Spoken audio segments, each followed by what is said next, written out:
A woman shot and killed 2 people and injured a third in Midtown Atlanta on Monday, prompting an extensive search by multiple law enforcement agencies that led to her arrest at Hartsfield-Jackson Atlanta International Airport, the police said. The daytime shooting drew heavily armed police officers to busy Midtown on Monday afternoon and briefly led the police to urge residents to stay off the streets as they searched for the person responsible for the shooting. About 2 hours after shooting, the Atlanta police said that Raisa Juicy Keng had been arrested at Hartsfield-Jackson Atlanta International Airport and that officers had recovered a semi-automatic handgun.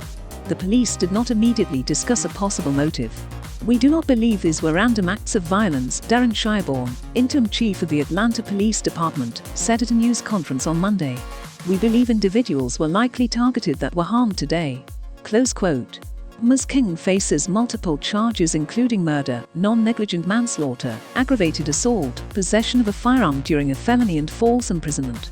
She was denied bond at a hearing on Tuesday morning.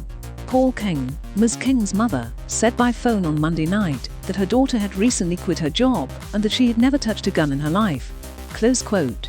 Mayor Andre Dickens praised the strong coordination and professionalism of law enforcement agencies and the vital support and information from the public that he said had helped the police track down the woman. The police said that an extensive camera network had also helped in the search.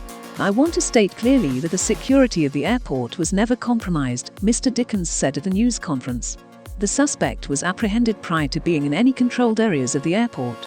Close quote. The police said that they had responded at about 1:45 p.m. to a report of a person shot at 1280 West Peachtree Street, the address of a high-rise condo tower. Officers there found 2 people who had been shot, the police said.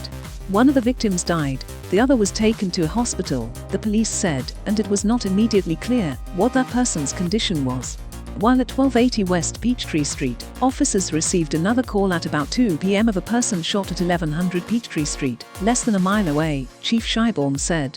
There, officers found another person who appeared to have been shot, the police said.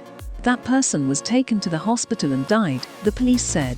The Fulton County Medical Examiner's Office identified the victims who died as Michael Shinners, 60, of Alpharetta, Georgia, and Wesley Freeman, 41, of Atlanta. The police initially described the shooting as an active situation in Midtown, and local news stations showed heavily armed officers on the streets. Chief Shiborn said that officers from various law enforcement agencies had responded, following a protocol for a possible active shooter in the area. The authorities, he said, issued a shelter-in-place order and searched the area until the trail led to the airport. Just before 4 p.m., state troopers blocked a stretch of highway just south of Atlanta's downtown core, bringing one of the city's busiest corridors to a stop at the start of rush hour.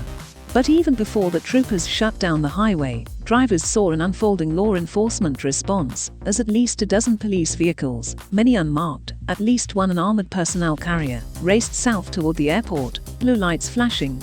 The police said that a woman at Hartsfield-Jackson Airport had been taken into custody without incident. Close quote.